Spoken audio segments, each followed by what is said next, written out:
Hello, আমি Mona Lisa. তোমরা আগের শর্টসে দেখেছো যে ফতেপুর রাসমেলার যে গো অ্যাজ ইউ লাইক মানে যেমন খুশি তেমন সাজো যে অনুষ্ঠানের আমি পার্ট 1টা আপলোড করেছিলাম।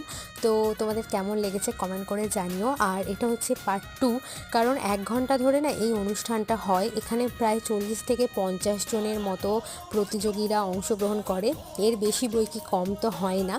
তো এই 50 জনের মধ্যে হচ্ছে 20 জনকে পুরস্কার দেওয়া হয়, বাকি হচ্ছে কি সান্ত্বনা পুরস্কার দেওয়া হয়।